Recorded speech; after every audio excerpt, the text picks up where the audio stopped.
नारायणं नमस्कृत्यं नरं चैव नरोत्तमं देवी सरस्वती व्यासं ततो जयमुदीरयेत्। मुखं करोति वाचालं पङ्गुलङ्घयते गिरिं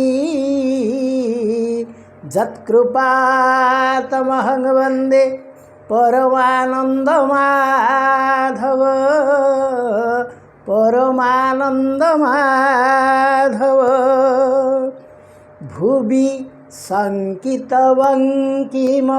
शक्रधनु मुखचन्द्रविनिन्दिता कोटिविधुं। भुवि शङ्कितवङ्किम शक्रधनु मुखचन्द्रविनिन्दिता कोटिविधुं।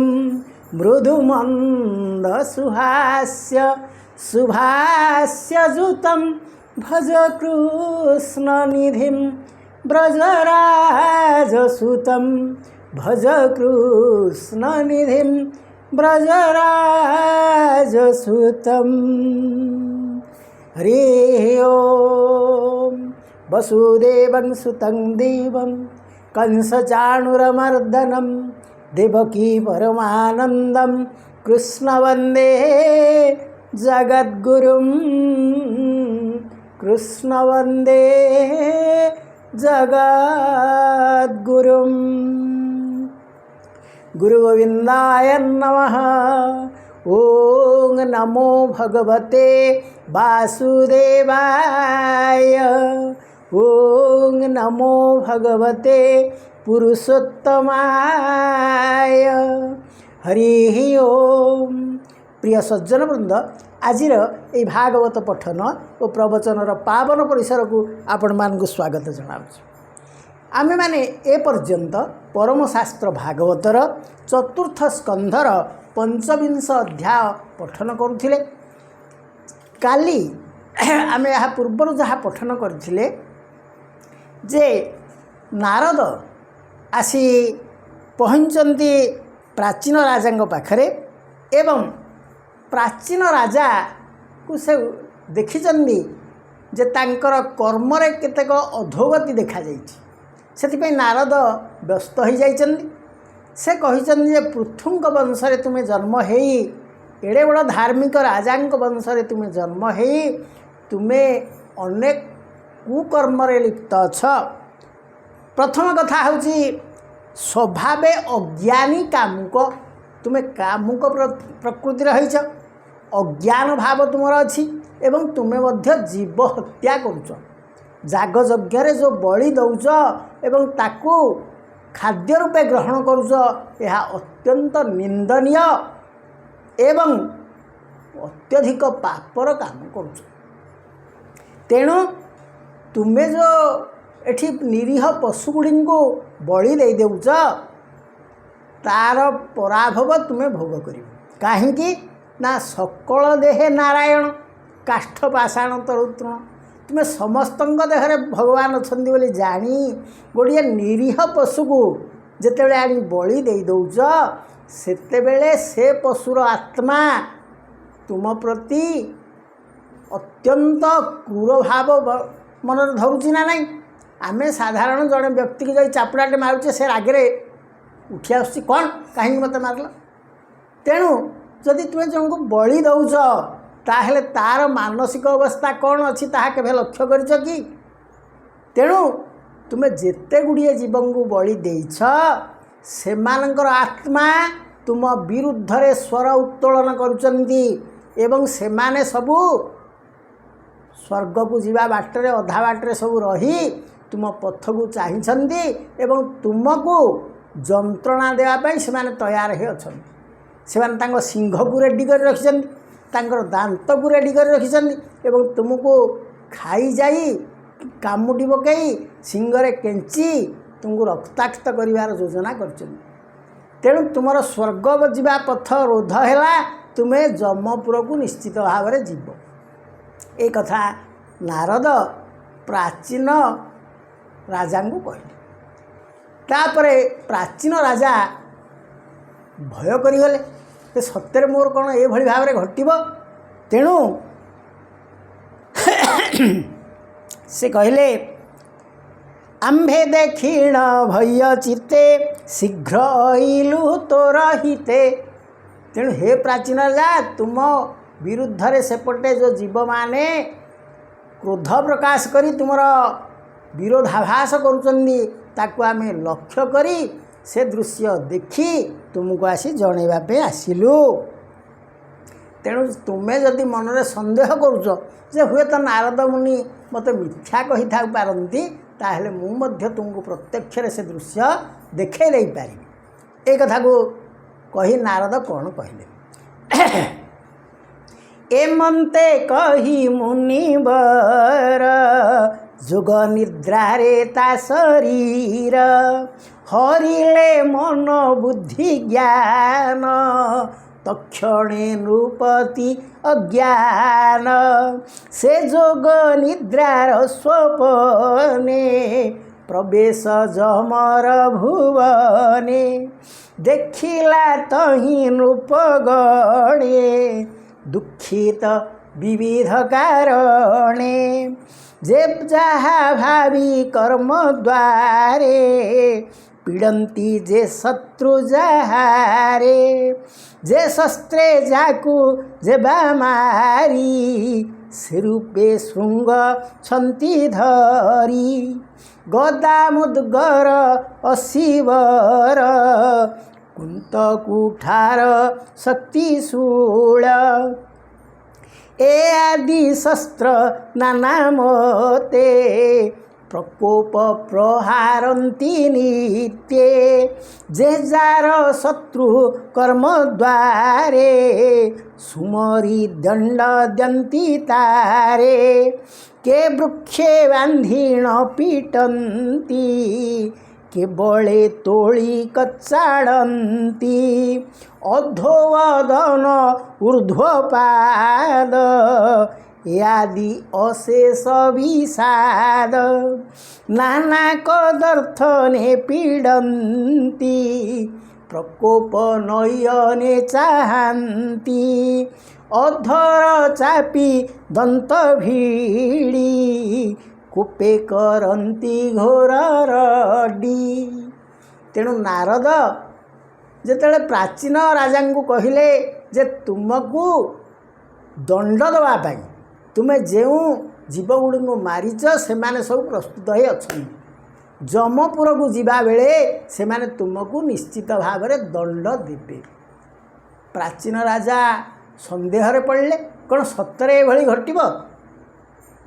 ନାରଦ କହିଲେ ତାହେଲେ ତୁମକୁ ଚାଲ ମୁଁ ଦେଖାଇଦେବି ଏହା ସତ୍ୟ କି ମିଥ୍ୟା। ପ୍ରାଚୀନ ତ ରହିଛନ୍ତି ଏ ପୃଥିବୀରେ, ସେ ସିନା ଯମପୁରକୁ ଗଲେ ଏ ଦୃଶ୍ୟ ଦେଖିବେ। ତେଣୁ ସେ ତାଙ୍କୁ ସମ୍ମୋହିତ ଭାବରେ ତାଙ୍କର ଆତ୍ମାକୁ ଟିକେ ତାଙ୍କର ଦେହକୁ ବିଶ୍ରାମ ଦେଇଦେଲେ। ଯୋଗ ନିଦ୍ରା ତା ଦେହରେ ଘାରିଗଲା ଏବଂ ସେଇ ଶରୀରରୁ ସେ ଆତ୍ମାକୁ ଧରି, ଶରୀର ନିଦ୍ରାରେ ପଡ଼ିଗଲା, ଆତ୍ମାକୁ ଧରି ନାରଦ ଚାଲିଲେ ଯମପୁରରେ ଦେଖାଇବା ପାଇଁ। ସେ ସେଠି ଦେଖାଇଲେ ଯେ ବିଭିନ୍ନ ରାଜାମାନେ ଯେଉଁ ପ୍ରକାର ଅତ୍ୟାଚାର ସବୁ କରିଛନ୍ତି ପ୍ରଜାଙ୍କ ଉପରେ, ନିରୀହ ପଶୁପକ୍ଷୀଙ୍କ ଉପରେ, ତା'ର ଦଣ୍ଡ ସେ ପାଉଛନ୍ତି। ସେ ଯେଭଳିଆ ଦଣ୍ଡ ଦେଇଛନ୍ତି ସେଇଭଳିଆ ଦଣ୍ଡ ସେ ସେଠି ପାଉଛନ୍ତି। ତେଣୁ ଏ ଦୃଶ୍ୟ ସେ ଦେଖିଲା ବେଳେ କ'ଣ ଆଉ ସବୁ ଦେଖିଲେ? ଏ ଆଦି ଅଶେଷ ବିଷାଦ ଅଧୋବଦନେ ଊର୍ଧ୍ୱପାଦ। ନାନା କଦର୍ଥନେ ପୀଡ଼ନ୍ତି ପ୍ରକୋପ ନୟନେ ଚାହାନ୍ତି। ଅଧର ଚାପି ଦନ୍ତ ଭିଡ଼ି କୂପେ କରନ୍ତି ଘୋର ରଡ଼ି। ପଶୁଙ୍କ ଦଣ୍ଡ ଉପତାପେ ଉଚ୍ଚେଣ ରୋଦନ୍ତି ଅଧିପେ। ତେଣୁ ରାଜାମାନେ ପଶୁମାନଙ୍କ ଠାରୁ ଦଣ୍ଡ ପାଇ ସେ ଉଚ୍ଚ ସ୍ୱରରେ କ୍ରନ୍ଦନ କରୁଥାନ୍ତି। ତାହେଲେ ଏଠି ନିରୀହ ପଶୁ ବୋଲି ତୁମେ ସେମାନଙ୍କୁ କାହାର ବେକ କାଟି ଦେଉଛ, କାହାର ମୁଣ୍ଡକୁ ମୋଡ଼ି ଦେଉଛ, କାହାର ଗୋଡ଼କୁ ଆଗ ହାଣି ଦେଉଛ, ବା କାହାକୁ ପାଣିରେ ନେଇ ପକାଇ ଅଣନିଶ୍ୱାସୀ କରି ତା ବେକ କାଟିକିରି ତାକୁ ମାରୁଛ। ଏହିପରି ଭାବରେ ତୁମେ ବିଭିନ୍ନ ପଶୁଙ୍କୁ जो दंड दौच तार दंड तुम्हें ही पाइब जमपुर रे। कारण यह पुराण क्षेत्र में जमी सत्य, साधारण जीवन रे सत्य एवं विज्ञान मध्य सही कथा भी कही था। कारण विज्ञान कौन कहला ना एव्री एक्शन हाज इक्वाल एंड अपोजिट रिएक्शन। प्रत्येक क्रियार समान एवं विपरीत प्रतिक्रिया थाए। यह विज्ञान रे सत्य। सामाजिक जीवन में मध्य जदि आपण जड़े बंधु को देखिले हसी देले से निश्चित भाव में सेपटू हसी देवे। क्या गोटे क्रोधर सहित आप चाहिए से आपन को क्रोधर सहित चाहब कि ये मत क्या रागिकी चाहिला। तेणु से आमर कहुए कि राग किणे रे राग भाई सिनिह किणे सांग। तेणु क्रोध क्रोध किणी थाए, स्नेह सांग किणी थाए। ये है सामाजिक जीवन कथा एवं विज्ञान कथा। ठीक से ही परि भाव में आमे जेतेबेले जेकोसी काम करुचे तार रिएक्शन आसूची, किंतु टिके डेरी रे हुए तो आसूची। आपण आज धान बुणी देले काली कौन धान काटिबे कि काटिबे ना। तेणु धान बुणी दे आसिले किंतु किछि दिन पर से धान गछ निश्चय उठिबो एवं आपण किछि दिन पर ताकु काटि पारिबे। किंतु धान बुणी दे आपण गहम काटिबा को केबे हेले भाबिबे कि ताहा हबो नै। ठीक से ही परि भाव में जदि आमे किछि खराब काम करुचे आम पे दंड थुआ है। जदि किछि भल काम करुचे ताहेले भगवान से सब देखुचंदी एवं हुए तो केतेबेले पुरस्कार देबे। सेति आमको धैर्य धरिया पड़ो। हुए तो सांगे सांगे आमे पुरस्कार पाइबा नहीं, किंतु खराब काम कले निश्चित भाव में दंड रखा जाइछि। ए कथा आमको ये भागवत शिक्षा दे था।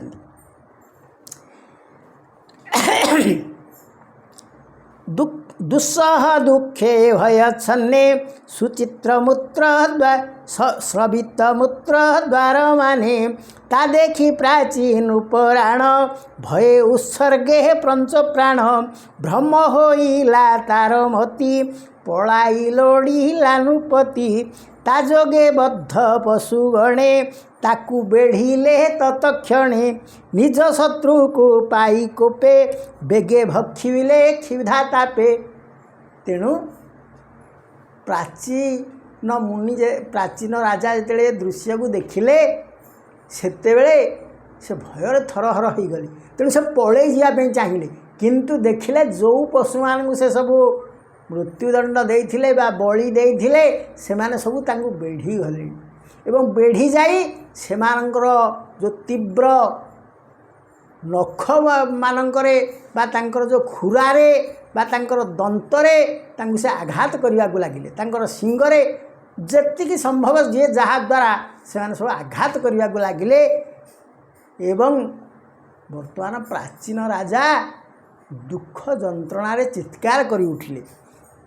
तापर कौन है वृक्क समूह मृग जेन्हे राजा को वेढ़ी लेते सने आबोरी सते पूर करी एके आरेक बड़े धरी दशने धरी उतारती एके आरेक मुख न्यंती दुस्सह दुखे से राजन व्याकुले कर इरोदन निर्दय पशु दुष्टपणे मांस भक्षंती अनुक्षणे।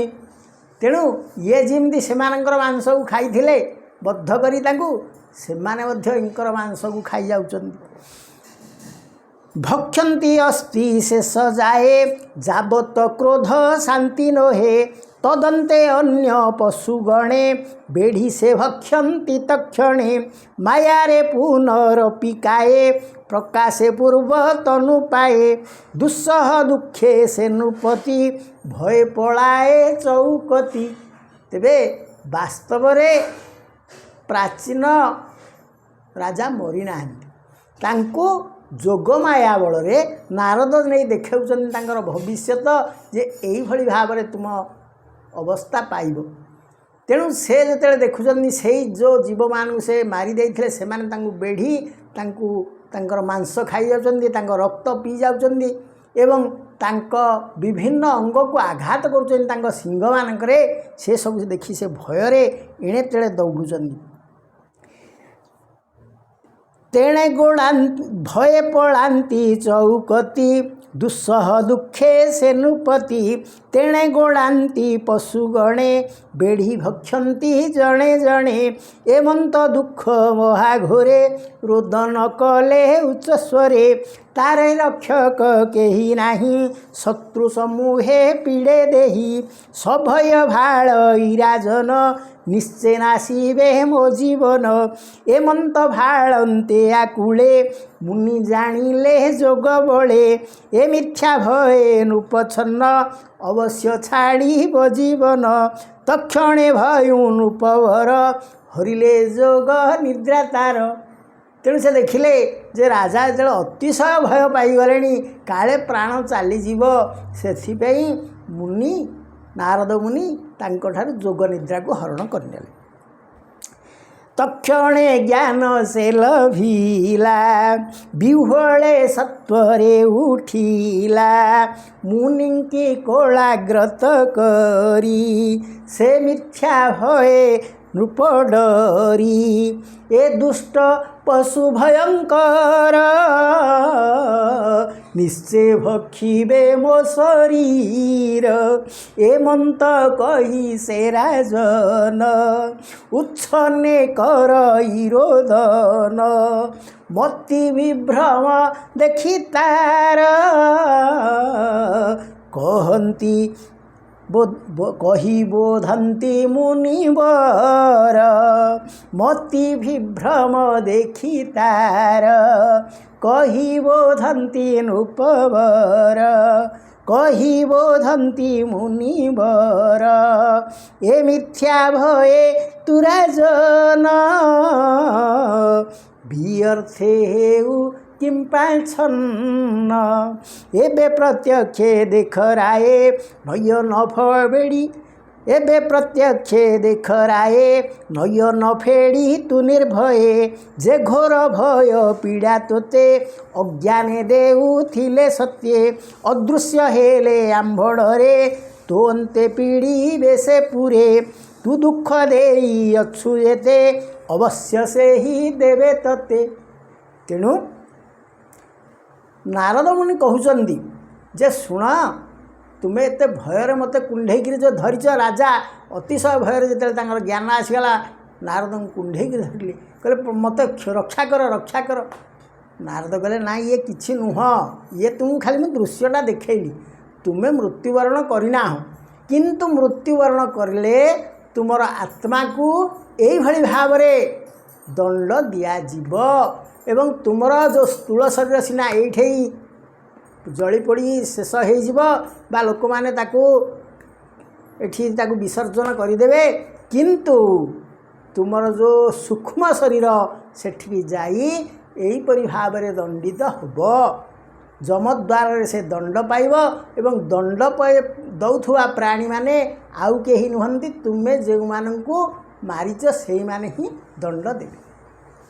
तेणु एठी भागवत आमको शिक्षा दियंती जे आमे केबे हेले जीव हिंसा करिबा नाही मनीष कहीं माछ मांस यही सब जो जिनस गुड़ा तार खाइबा योग्य नुहे आमिष द्रव्य प्रति प्रीति एते रखिबा उचित नुहे कहीं ना आमर दांत गठन को लक्ष्य करंतु आमर दांत गठन गाईर दांत गठन सहित समान किंतु बाघ सिंह कुकुर एमानंकर दांत गठन बा श्रृगाल से सब मुनिया से माने मांस खाइबापी छाड़ी दिखाई परमिशन दे दिखाई आमको ए सब परमिशन दि जाई नाही किंतु मनीष जीवा लालसारे ए सब काम करुच्ची जहाद्वारा विभिन्न रोगरे से तो जहाँ प्रोटीन दौची बोली एमाने भावुचंदी आजिकल तो जिते प्रकार अपमिश्रण करी ताकू विभिन्न औषध पत्र से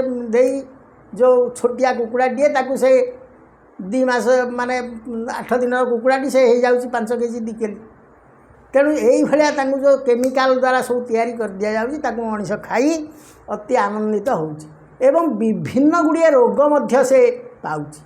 तेणु भागवत आरंभरू कहउचंदी जे आमे जीव हिंसा करिबा नाही आमिष भक्षण करिबा नाही मद्य मांस माछ ए सब जिनस को त्याग कर त्याग जदि करे जड़े मनीष ताहेले तार निश्चित भाव चलापथटा सुगम हो किंतु यही सब जिनस को व्यवहार करने द्वारा ता देहरे काम क्रोध लोभ मोह यही सब बढ़ी चलो तेणु मनीष यही सब जिनस गुड़ा त्याग करवा उचित जदि त्याग न करे ताहेले यही पृथ्वी रे दंडित हब पुनश्च मृत्यु पर मध्य दंड पाइब ए कथा को नारद प्राचीन राजा को बुझाउछन्ति एवं भागवतकार आम यही साधारण मनीष मानू यही दिव्य ज्ञानटी देइछन्ति तेणु प्रिय सज्जन वृंद आपण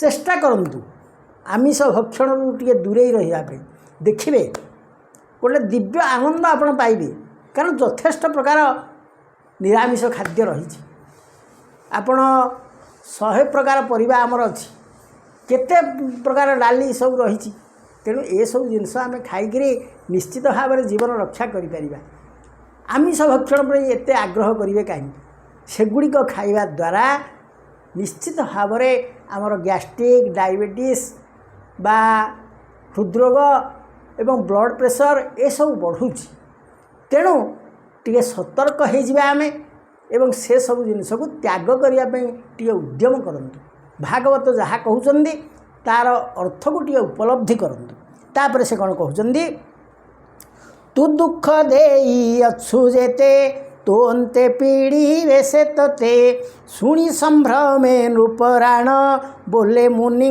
की रख प्राण ए जेते दुष्ट पशु घोर कि रूपे थु मुनिस्तार तुम्भे सर्वज्ञ सर्वराण कहवा एथिर कारण एमंत शुणी महाऋषि राजा विभ्रमे मंद हसी शुण सुमने नृपवर कहवा एथिर विचार एबे तू छाड़ सुत चित्त दारा बंधुरे स्नेह वित्त अष्ट ऐश्वर्य भोग जेते ए राज विभूति सहिते ए सर्वतेजी कृष्ण पादे एकांते भज प्रमादे तेबे हत्या दुख घोर बेगे छाड़ब नृपवर तेणु नारद कहले तुम्हें एपर्यंत टे भगवान को प्रार्थना करन खाली काम क्रोध लोभ मोह ये सब पड़ जाइछ एवं जीव हिंसा मध्य करुच तेणु तुम पापर भारा बढ़ीगला तुम्हें टिके हरिनाम कर टे कृष्ण को आराधना कर तांको भक्ति रे टिके निमग्न हो जाओ देखिब ए पाप तुम धीरे धीरे लाघव हो किछि सत्कर्म कर तेणु तेबे हत्या दुख घोर बेगे छाड़ब नृपवर ए बिने तोर अन्य गति अपरे न देखे नृपति तेणु से कहले जे तुम तो स्वभाव को बदलाओ तुम्हें ये जो दुष्ट कार्य लिप्त अछ ताकू त्याग करी कृष्णंग पदरे निज मन को निवेश कर ताहेले ता शुणी बोल राजन भूमुनि मुमूढ़ ज्ञान ए पुत्र दारा स्नेहती इंद्रिय भोगे रसे माती ए आदि गृह वस्तु जेते मुछाड़ी पारिबी के मनते उपाय थिले मुनिवर कही अज्ञान कर दूर तेणु राजा कहले जे मु जो विभव सब मोर अच्छी मोर जो पत्नी माने अछंती एवं मु एठी जो ऐश्वर्य भोग करुची गृह वस्तु पत्नी ये सब जिनस गुड़ी को मु किमिति त्याग करी एक कथा तो मु जानी पारु नाही तेणु आपण मते टिके बतई दियंतु को उपाय मु एगुड़िक त्याग करी कारण एथिप्रति मु मोहसक्त हो जाइछि अत्यधिक मोहरे मु पड़ी जाइछि तेणु किमिति मु मुक्ति पाइबी एथिरु मते तार बाटटा टिके बतई दियंतु ताहेले प्रिय सज्जन वृंद आम परवर्ती पर्यायर पढ़िबा नारद किपरि भावरे राजा को मुक्तिर बाट बतईले ताहेले आजिर भागवत वाणी को एठी विश्राम दबा। ओम सर्वे भवन्तु सुखिनः सर्वे सन्तु निरामया सर्वे भद्राणि पश्यन्तु मा कश्चित् दुःखभाग् भवेत्। हरिः ओम्।